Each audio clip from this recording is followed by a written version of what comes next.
Sekarang Allah kan menciptakan manusia. Sebelum itu ada binatang, sebelum itu ada tanaman, sebelum itu ada materi termasuk tanah, air dan gunung ya. Kalau menurut akal pikiranmu terhadap sunatullah, kamu kan kenal kerikil, batu, pasir, tanah, lemah kadal, lemah wedi, lemah macam-macam. Terus kenal gunung, Merapi, Sapi Turute, Semeru, Kelut. Menurut Anda masuk akal enggak bahwa Allah itu akan menjadikan gunung dan laut ya? Iya. Samawati wal ardi wal jibal. Di langit dan bumi sama gunung-gunung itu ada opsi bahwa Allah akan mengamanatkan kekhalifahan kepada mereka. Artinya langit, bumi karo gunung kuwi dikongkon mimpin urip ning alam semesta. Masuk akal enggak? Jadi kan itu kan orang enggak pernah mempersoalkan. Itu kan kalau pakai cara berpikir kita yang wajar saja kan itu kan enggak masuk akal. Bagaimana mungkin bumi memimpin kehidupan? Bagaimana langit memimpin kehidupan? Bagaimana mungkin gunung memimpin kehidupan? Gunung enggak punya pikiran. Dia tidak bisa diomongin afala tatafakkarun, tidak bisa afala takilun, tidak bisa gunung kok. Dan semua yang bukan manusia, yang gunung, yang alam, yang tanduran itu kan memang sudah 100% taat kepada Allah. Gitu? Jagung, cukul, tumbuh itu kan karena ketaatan kepada Allah. Padi tumbuh, padi berbuah, ya, terembesi, membesar atau jati, menguat itu kan semua hasil dari produk dari ketaatan mereka kepada Allah. Jadi kalau mereka pasti taat karena mereka tidak akan bisa menjadi apa-apa kecuali dengan ketaatan kepada Allah. Jadi mereka memang sejak awal ya'malu ma yu'marun, mengerjakan apa yang diperintahkan sama dengan malaikat. Nah, ayat itu kan harus kita cari. Kenapa Tuhan mengatakan bahwa aku mengamanatkan kepada langit, bumi dan gunung-gunung? Padahal kan tidak masuk akal itu. Nah, sekarang, menurut cara berpikir kita kan Allah sendiri yang ngasih kita akal pikiran dan logika kan itu, bahkan algoritma kan. Kalau sekarang manusia jadikan khalifah, kemungkinan lain selain manusia siapa? Mas Helmi? Jin. Barangkali jin. Iblis dan setan, mereka gitu ya, malaikat.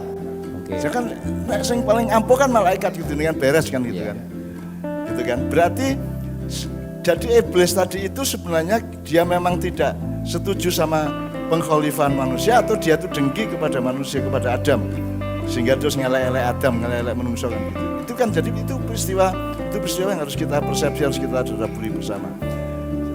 Terus yang oleh Allah diamanati menjadi khalifah di bumi adalah manusia kan gitu kan. Jadi kan kita ayat tentang pengamanatan gunung tadi yang endingnya adalah manusia itu sungguh memang dzaluman jahula. Itu kan sebenarnya kan kita sukar menemukan dialektika logisnya, logika dan rasionalitasnya kan sukar ya. Tapi karena kita terus berpikir sebenarnya kalau tidak manusia ya jin. Kan Allah menyebut Wa ma khalaqtul jinna wal insa kan itu berarti ada kesejajaran kualitas kemakhlukan gitu ya, meskipun mungkin secara biologis dan metafisika agak berbeda gitu ya. Tapi pokoknya kan yang kira-kira luwih pantes diamanati untuk jadi khalifah kan bukan gunung atau sungai atau laut atau bumi atau langit, melainkan jin atau iblis dan malaikat. Ya untuk belok sedikit aja bahwa iblis itu adalah jin. Iblis itu adalah secara kemakhlukan dia adalah jin, tapi dia melakukan thoriqah yang luar biasa sehingga dia diangkat menjadi malaikat. Kemudian dia bahkan menjadi malaikat yang paling unggul dan paling suci yang kita pernah pentaskan Kanzul Jannah itu, bendaharawan surga paling dipercaya untuk membagi semua rezeki di surga itu iblis.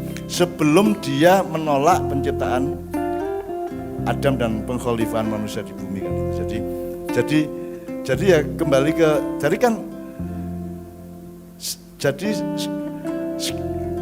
iblis ngundat-undat jelek-jelekin manusia itu karena dia itu dengki apa objektif menurut Anda? Ini mergo dengki, mergo ora diangkat jadi khalifah, apa objektif memang dia bilang sama Tuhan serius bahwa memang manusia itu kerjanya ngerusak dan menumpahkan darah satu sama lain sehingga perang itu terus menerus. kecil maupun besar kan gitu. Jadi kan ada kemungkinan memang iblis ngerti itu, ada kemungkinan lain dia memang cemburu, bisa toh? Dia dengki. Maka dia kemudian memprovokasi Adam untuk mendekat ke pohon itu tadi. Itu kan juga dalam rangka, nah makanya kita harus punya pertahanan yang serius kepada iblis, karena iblis ini juga tidak mudah menilainya.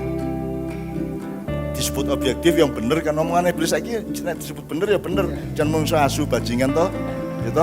Orang manusia penuh kedengkian, penuh iri, penuh ambisi, penuh nafsu, penuh keserakahan, memang iya toh, dan ngawur cangkeme ya toh, nulis ngawur, bikin berita ngawur, ngomong ngawur, komentar, bikin status ngawur, story ngawur kan gitu kan, dan memang benar omongannya iblis. Tapi apa kebenaran itu mencerminkan bahwa iblis objektif? Ataukah dia kebetulan ngomong objektif tapi motivasinya adalah dengki kan gitu. Karena dengki ini kemudian diteruskan oleh anaknya Adam toh, yaitu oleh Qabil terhadap Habil. Karena istrinya kakaknya lebih cantik daripada. Nah, tadi gue rasa cemburu karo Imam ya.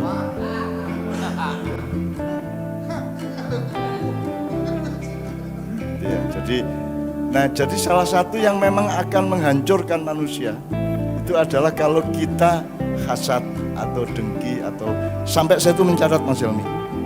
Sampai saya itu bikin catatan untuk acara malam ini itu jadi misalnya saya kasih, jadi misalnya ada 5 yang menghancurkan semua usaha dan kehidupan Anda. Misalnya bakhil, tomak, bakhil itu pelit ya, tomak itu serakah, kasal itu malas, keset. Terus ihtikar, monopoli, selalu arep dipek dhewe sembarang. Terus ikhtial itu curang, uri gitu ya. Nah kemudian yang harus kita bangun adalah sahi, kedermawanan, satori, keberbagian, tasamuhi, empati, tanazali, ngalah nek jare wong Jawa ya, sama amanati. Artinya kita selalu harus amanah, harus sungguh-sungguh, harus iso dipercaya dan bisa diandalkan, bisa dititipi dan seterusnya gitu ya.